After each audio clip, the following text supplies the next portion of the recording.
Now here's a simple chart showing these as the essential chords, or a lot of people call them campfire chords, because pretty much anybody that sits around a campfire, there's always that one guy who pulls out an acoustic guitar and pretty much plays these chords.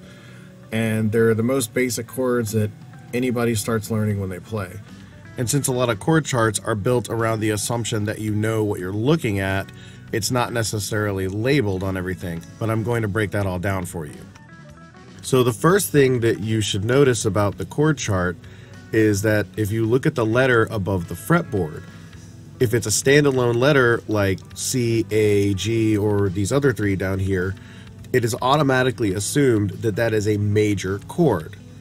And if you notice the bottom three, A minor, D minor, and E minor, those with the lowercase m means that it is a minor chord.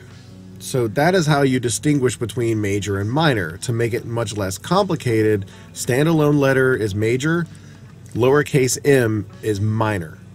So these are the strings, and these are the frets. So where the darkest line is, that is the nut of the guitar. So you would be looking at this downward from the nut.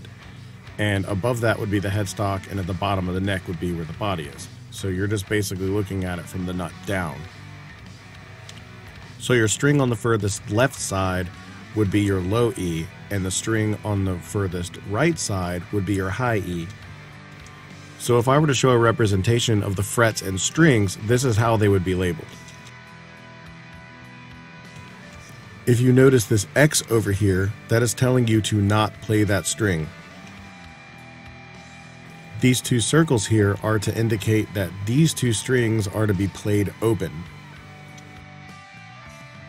So if we take a look at the fretboard, we can see that the third fret of this string, the second fret of this string, and the first fret of this string are all being used, along with these two open strings here. And if we also look at the bottom of this chord, it shows you what fingers to use on those notes. Third finger, second finger, first finger.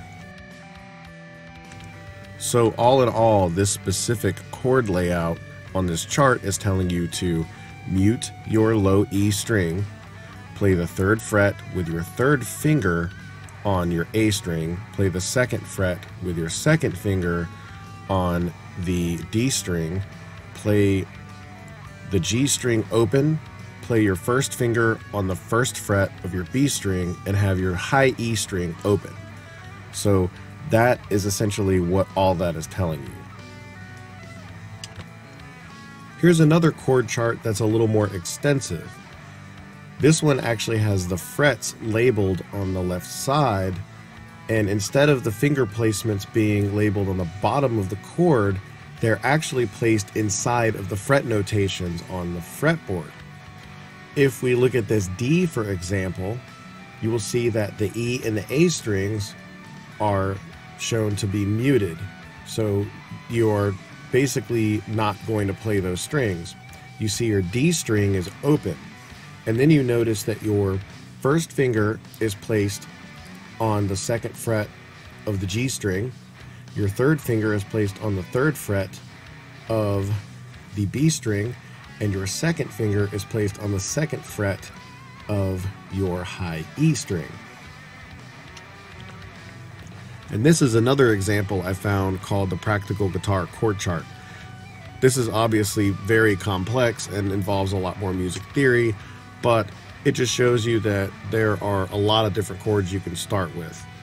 In the next video, we're going to actually go over how to play some open chords. So if you are brand new to guitar, please check that out and all the other videos in this series. And also, please like this video if you found it helpful, and don't forget to subscribe to the channel. Thanks for watching.